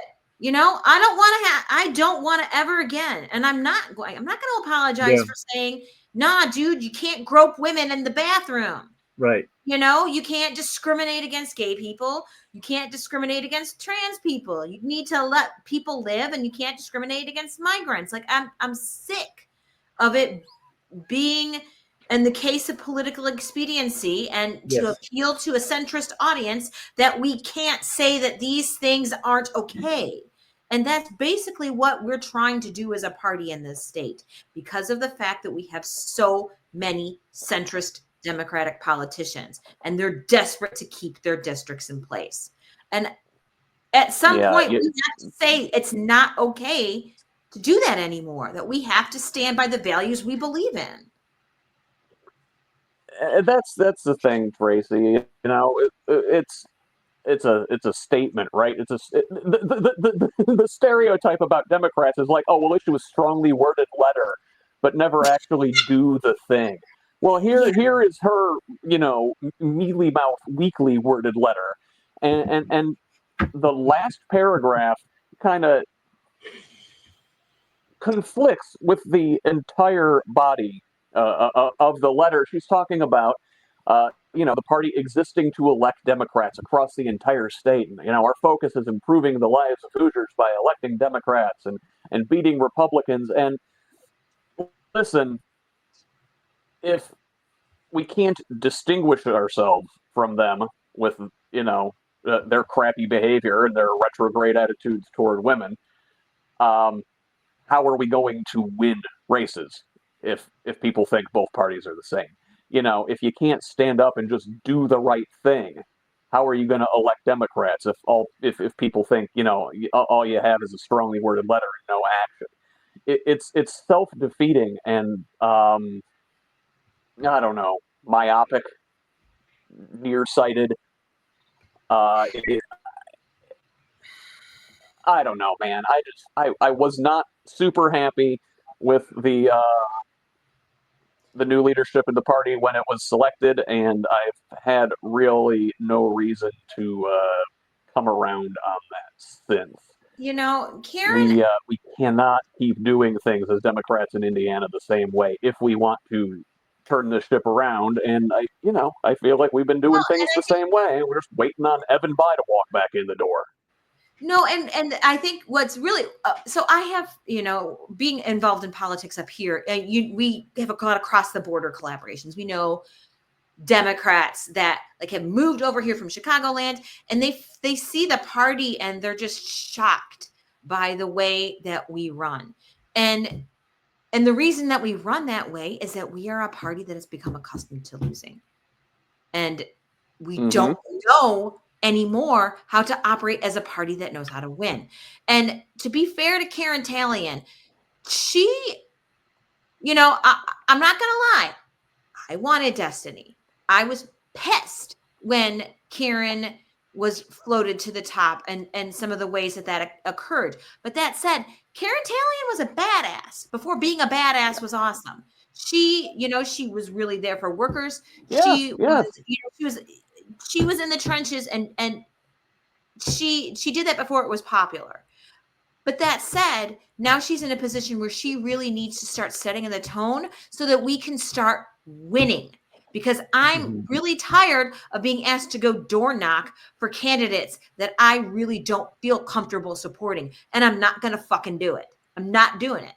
Because as a party, I am not going to be asked to say that I believe in something that I don't. That's not who I am. And that's not who I'm going to be. And that's not how we should behave as a party. We shouldn't ask our people to say, oh, okay, they're all right for now. No, we're done with that. Up there, right around the corner from you, the Evanston area in Illinois, just up the lake in the 9th district there's a young woman, Kat Abu Ghazaleh, running for Congress, and her motto is, what if, I love her, but her motto is, what if we didn't suck? And that's kind of a really important question for Democrats right now. Yeah, you said we're used to losing, and it's right. It's a party. The Indiana Democratic Party is a party on its heels. It's a party that's on defense and not going on offense and not being big and bold, doing the things you need to do. So you get stuff like this. You get whatever little stronghold you have, be it the mayor's office in Indy, or the 7th congressional district, or the 1st congressional district up there. You hold on to it, and you defend your little fort there, and that only protects you until you're your left defending. Districted. Yeah, you wind up defending crappy people because, well, that's your guy in your little fort, and you got to hold on to that thing.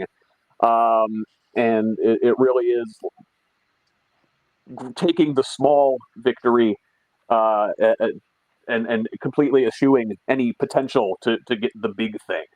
They're winning the battle and losing the war. And not even winning the battle. There you go. No. yeah, exactly. Well, yeah. I mean, you win the race, but again, at what cost? To what end? I mean, why have are these power? The battles we want to fight? Do we want to fight for the right? Yeah.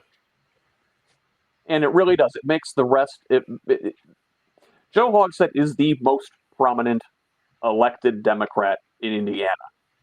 Most people in Indiana that watch Indiana news, so that's discounting, you folks up there in the region, Tracie. That's discounting the people down in like the Louisville area who get most of their news from down there.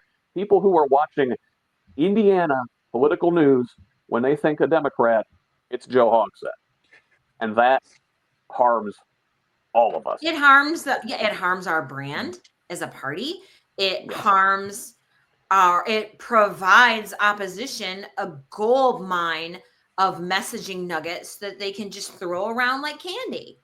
Like, you know, why are we making Republicans' job easier for them? In any other state, Joe Hogsett would have been a Republican. If you look at his donors list, it all comes Mm-hmm. from big businesses who regularly vote Republican. How many people on the Simon payroll or has the last name Simon going to vote or Yep. give money to Joe Hogsett?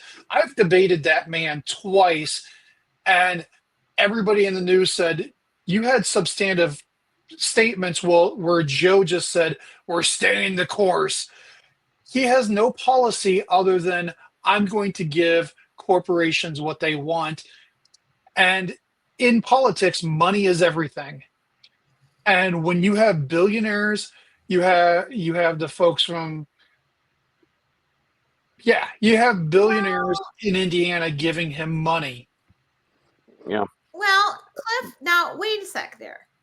We've been seeing, though, that in politics, money is not everything.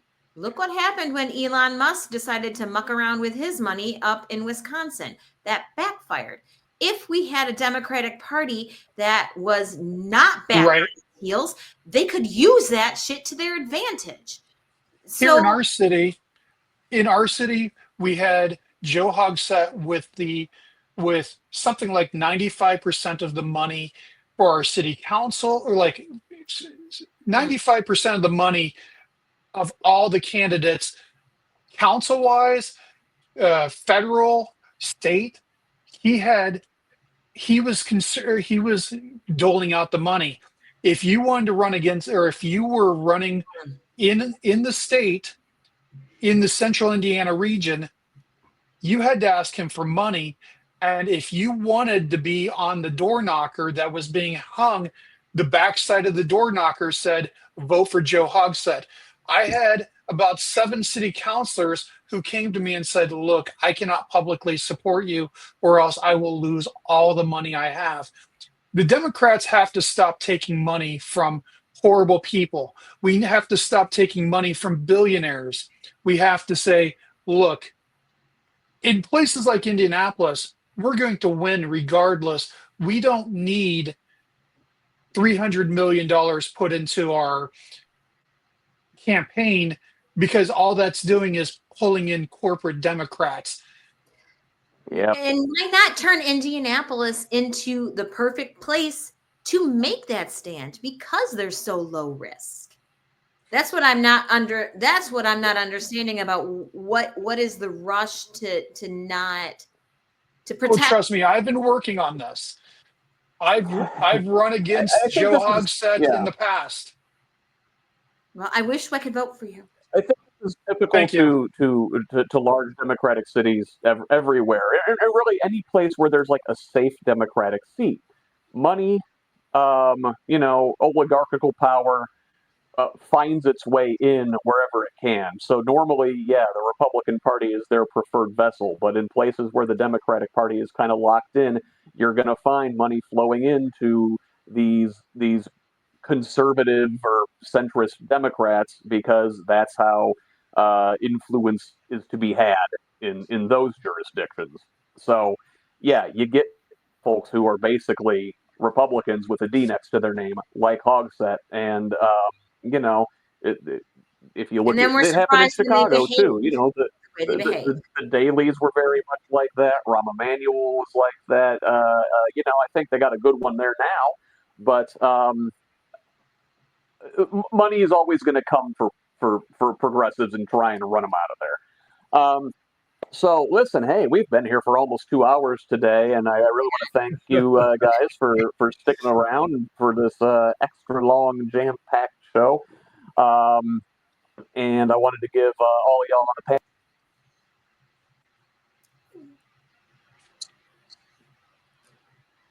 Yep, you just cut out, so we didn't hear what you wanted to give us. Hopefully what you were saying was really nice. He's telling us how amazing we all are. Yeah. Cliff, you're awesome. I'd vote for you. Eric, I'd vote for you too. Tracy, woo! He's going to try to come back in. Here we go. Here we go.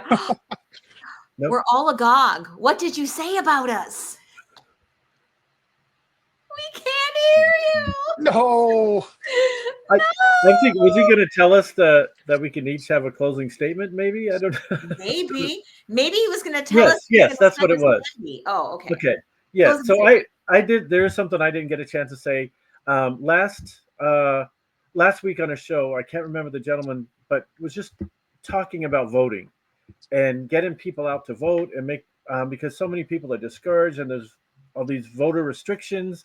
I think it's if we're going to be out protesting by the millions, for God's sakes, register to vote.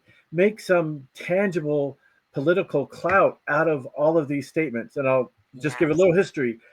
When the Tea Party came out against Obama's health care, they rallied, they registered to vote, and they ran tons and tons of candidates, and they took over the Republican Party, right? And it changed politics forever.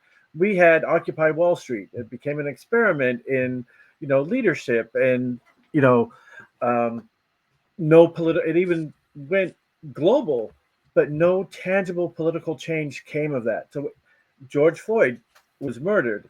Millions of people marched all over the country and all over the world, and no tangible political change happened. We didn't register people. We didn't vote new people. So Cliff, by all means, run again. But we should also be getting other people to keep running and keep.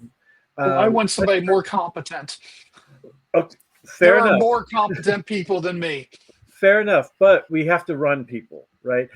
Rudy Yakum is our congressman from the second district. He didn't show up for the candidate debates. He refused to have town hall meetings up here. He lives here. He lives in Granger, right next to South Bend. He goes along with everything Trump says, including all the cuts to Medicare and Medicaid and everything that Trump does. He just signs on to it automatically. We've got to get someone to run against him, but he won't even show up for the debates. And he doesn't represent South Bend. He represents whoever else he represents, but he won't come to a meeting. He won't have a town hall meeting. He won't come to a debate. So we've got to force people to engage with us, and we have to run other people for office. I'll stop there. Thanks, Eric. Hey, can you guys hear me again? Am I back? We can. Yep, we can hear you. We can. Okay, yeah, my lavalier mic died, so I'm I believe just on my my earpiece now. Yeah, so Eric, thank you for that lovely statement. Cliff, were you able to talk while I was gone, or I No, kind I of talked had the to whole time. reset there? And we just talked smack about you. Oh, great. We well, got to I hear probably from should. Eric, who was telling us amazing things. Yep, you missed it. Ha ha. Who else has I a closing will statement? catch that, Cliff or review. Tracie? But, Cliff, Well, where yeah, can, actually, let me where jump can in really folks quick, find Eric, you? and tell you Thanks, that Tracie. I'm very active in the protest movement up here in NWI, and that Uh-huh. is the debate we're having right now is how to get voting drives included in every single protest. It is trickier than you would think because Yeah. they started making it much more difficult to register people. It used to be very easy. We did a ton of it during the Harris Waltz campaign. Yes. And we tried to sneak, and we just did a whole bunch of last minute drives before the new regulations took place. But that is a discussion we're having right now about how to make certain, because right now, I mean, we have food drives and all that. It's ridiculous that there's a wasted opportunity to get engaged voters in these places where they're active. I think it speaks to the fact that we really need the Democratic Party to step the fuck up and start taking the reins and organize this. They have not been active in the protest movement. They've been really letting people like grassroots groups like mine just step up and do it because nobody else would. Agreed. Same here. We're seeing the same. We're seeing like a new wave of organization around that now. I'm guessing you're seeing the same there. Mm-hmm. And I'm really hoping that some leadership with money and organizational skills takes over so that we don't have to jury rig everything. And that's my closing statement. Like Democrats, come on, let's move. It's time to get organized. It's time to get some power behind it. And I want our party to step up. And I strongly believe that the majority, the vast majority of the U.S. citizens are Democrats or left leaning. Yes. But we keep losing all these elections. On the issues, yes. Yeah. Yes. Yeah, absolutely. Tracie, where can folks up in Northwest Indiana find you if they want to get involved with NWI Takes Action? So we are on Facebook, and we also have a new Substack page that hosts our new podcast, Blue Arrival, which I'm very excited about. So, yeah, that's how you can find us.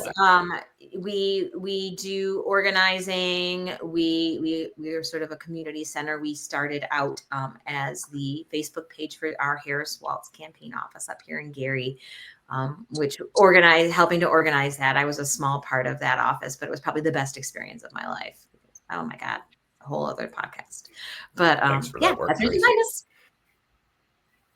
Cliff, you want to bring this thing home?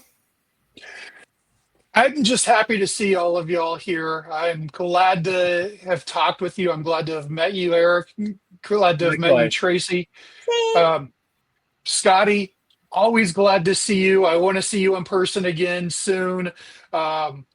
Need to grab some dinner sometime when I'm down south at my employer's south side location. My employer, who I cannot discuss. Um, um, I I am heartened knowing that so many people are actually seeing how our party is failing and realizing we need to fix it. We need to fix it and not just keep doing what we've done in the past, because what we've done in the past is not working. And we can't just keep pushing more towards the right, saying, you know what, maybe if we ignore all the left leaning people and try to grab a few Republicans who are still sane, maybe we'll win this time, because that never happens. It We need to. never happens. Didn't work. Look how it worked out for us last time. I saw stats that said we lose 4 progressives for every single Republican that we actually get.